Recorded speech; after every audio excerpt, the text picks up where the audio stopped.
Assalamualaikum warahmatullahi ta'ala wabarakatuh.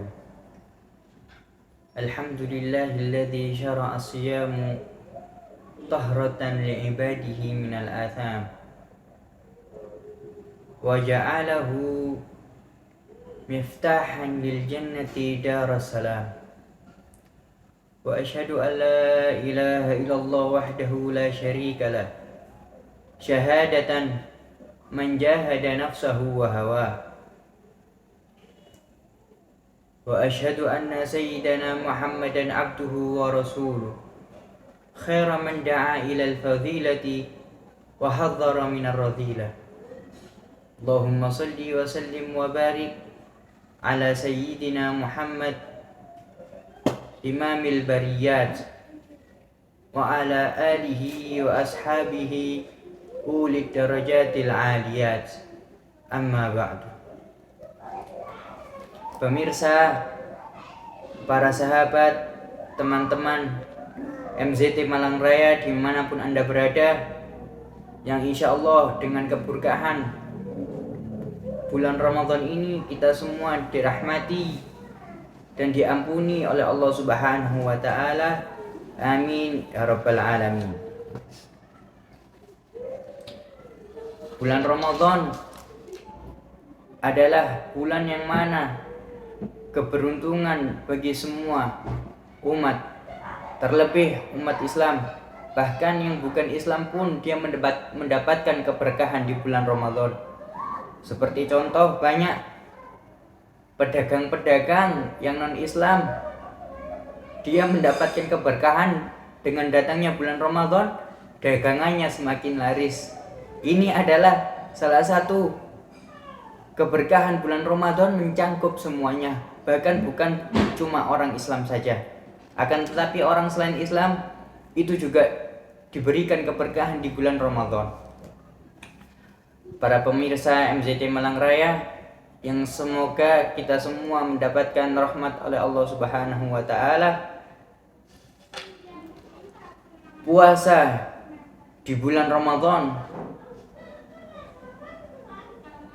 ada cara agar puasa kita diterima dan mendapatkan ridho dari Allah Subhanahu wa Ta'ala, ialah dengan mengerjakan semua amalan-amalan yang diwajibkan oleh Allah Subhanahu wa Ta'ala, ibadah-ibadah kewajiban yang diwajibkan oleh Allah Subhanahu wa Ta'ala, dan meninggalkan semua larangan, semua pantangan yang dilarang oleh Allah dan Rasulullah Shallallahu Alaihi Wasallam. Dan dengan kita menaati Allah, taat kepada Allah dan Rasulullah, kita mendapatkan rahmat dari Allah Subhanahu wa Ta'ala. Sebagaimana firman Allah Subhanahu wa Ta'ala, wa atiullaha wa rasul la'allakum turhamun. Dan taatlah kepada Allah dan Rasulullah sehingga kalian mendapatkan rahmat dari Allah Subhanahu wa Ta'ala. Mengerjakan ibadah adalah sesuatu yang harus, sesuatu yang pasti kita laksanakan, harus mengerjakan ibadah tersebut. Tapi agar ibadah itu diterima, kita harus memperbagus ibadah tersebut agar diterima oleh Allah Subhanahu wa Ta'ala. Rasulullah ketika memasuki bulan Ramadan, Rasulullah lebih semangat mengerjakan amalan-amalan ibadah daripada bulan-bulan lainnya. Bagaimana disebutkan, karena Rasulullah SAW idza dakhala Ramadan yajtahidu ma la yajtahidu fi ghairihi. Rasulullah ketika masuk bulan Ramadan berijtihad atau bersemangat, bersungguh-sungguh melakukan amal ibadah daripada bulan-bulan lainnya.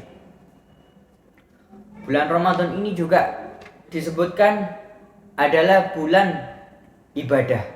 Bulannya untuk orang-orang itu melakukan amal-amal kebaikan, ibadah, mendekatkan diri kepada Allah Subhanahu wa Ta'ala. Sebagaimana kita tidak pungkiri ada berbagai macam amalan-amalan ibadah yang ada di bulan Ramadan. seperti puasa yang wajib di bulan Ramadan, sholat, zakat, sedekah, dan lain-lain.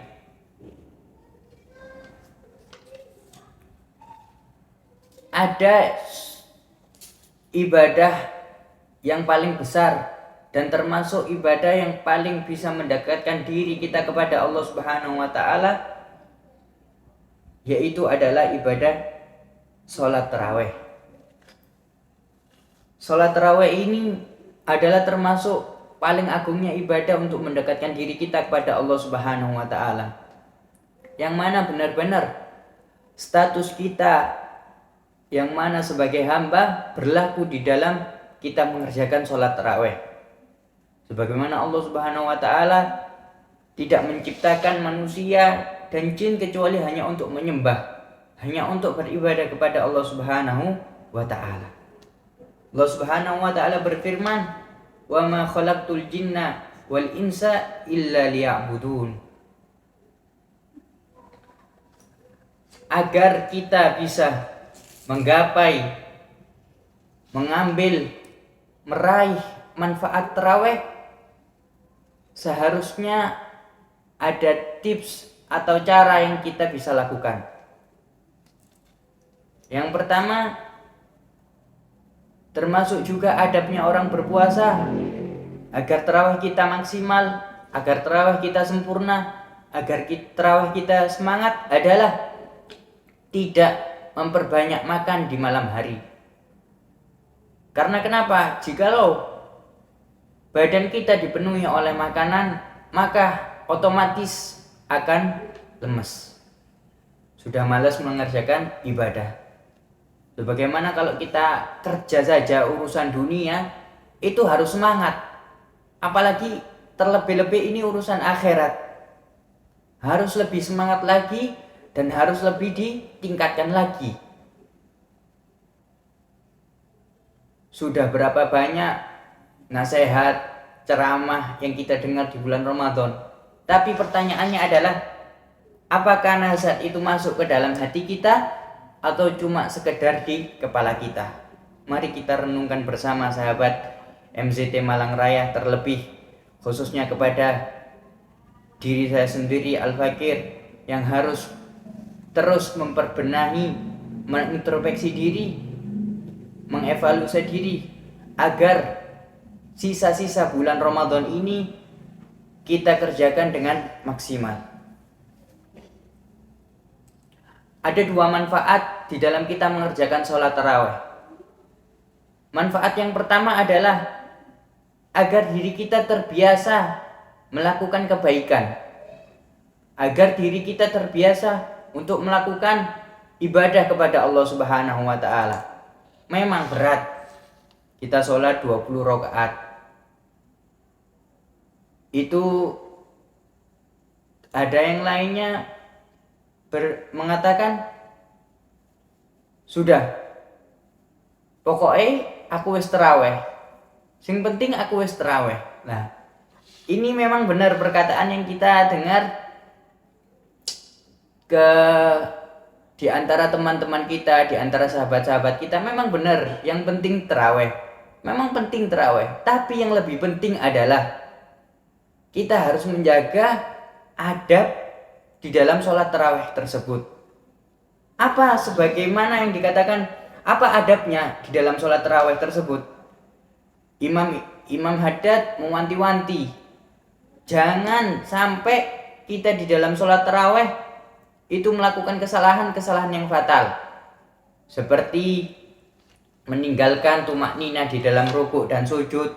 Bahkan yang lebih parah lagi, meninggalkan bacaan surat Fatihah sebagaimana mestinya. Imam Haddad mengatakan di dalam kitab Nasaihud Diniyah, "Falyahdhar min at-takhfifil mufrid alladhi ya'taduhu katsirun minal jahalah fi salatihim lit-tarawih." Maka hati-hati orang yang mengerjakan sholat patas di dalam bulan Ramadan, patas. Yang penting tarawih, entah itu 8 rakaat, entah itu berapa, yang penting cepat. Karena kenapa? Itu bisa meninggalkan tumak nina, meninggalkan tumak nina di dalam rukuk, tumak nina di dalam sujud. Bahkan yang lebih parah lagi, meninggalkan bacaan surat Fatihah, yang mana itu termasuk rukun di dalam sholat, kalau kita mengerjakan dengan tergesa-gesa.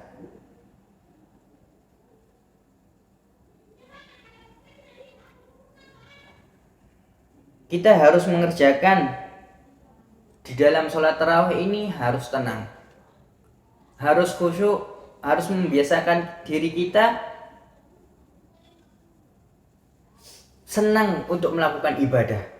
Memang pertamanya dipaksa, sebagaimana orang mengatakan, sebagaimana dikatakan awaluhu kulfah. Awal melakukan suatu ibadah itu memang berat, terpaksa.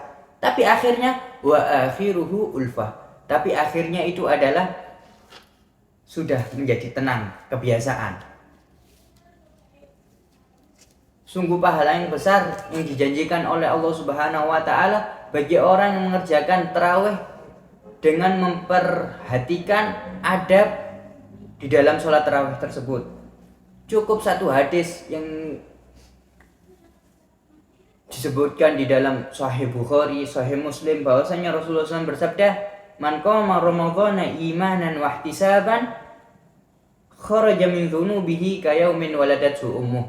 Barang siapa yang mengerjakan sholat tarawih dengan didasari dengan barang siapa yang mengerjakan atau mendirikan ibadah-ibadah di bulan Ramadan dengan didasari dengan iman dan berharap semata-mata hanya menggapai ridha Allah, menggapai pahala dari Allah, dia keluar dari bulan Ramadan seperti bayi yang baru dilahirkan oleh ibunya. Dalam artian apa? Bersih dari dosa-dosa, bersih daripada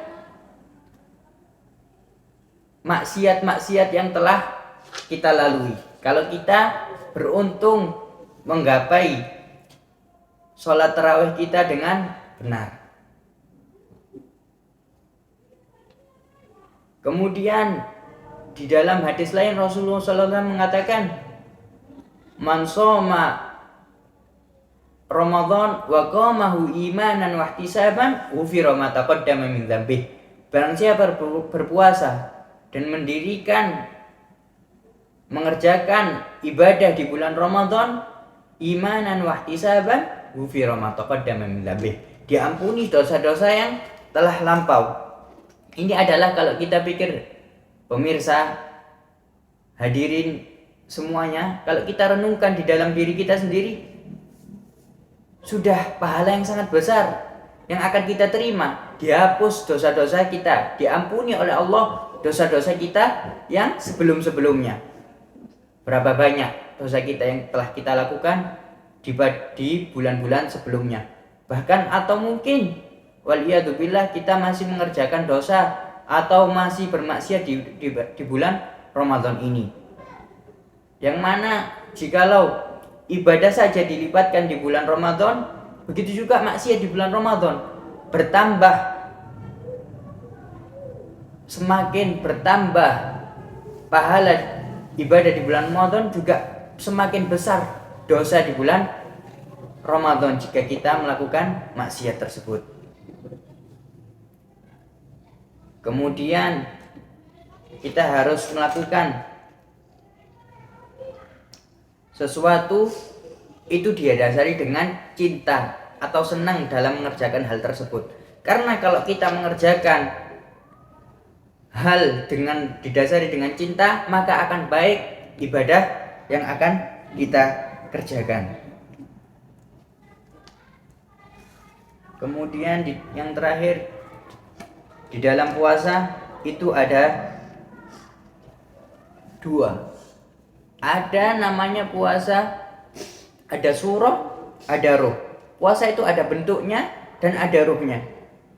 Adapun gambaran bentuk fisik dari puasa tersebut adalah kita meninggalkan atau menahan daripada makan, minum, dan segala yang membatalkan puasa dari terbitnya matahari hingga terbenamnya matahari dengan niat. Adapun rohnya puasa ialah meninggalkan daripada dosa-dosa, sesuatu yang haram, dan mengerjakan kewajiban-kewajiban di bulan Ramadan. Mungkin sedikit dari saya, dari Al-Fakir. Kurang lebihnya saya mohon maaf. Semoga bermanfaat bagi kita semua. Wallahu muwaffiq ila aqwamit thoriq. Hadza minni wal afu minkum. Assalamualaikum warahmatullahi taala wabarakatuh.